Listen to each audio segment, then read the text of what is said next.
Jadi ada 6 elemen yang tergabung kemudian melakukan unjuk rasa di pertigaan Veterani.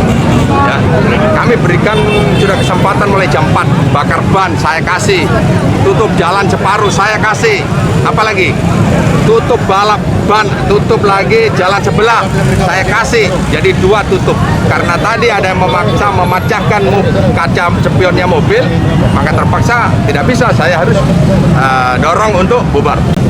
Bubar sesuai prosedur, kita sudah jelaskan, sampaikan, sudah persuasif lah, tidak ada kekerasan, hanya didorong, wajar. Tidak ada letusan, hanya dorong-dorongan antara massa dengan petugas, wajar.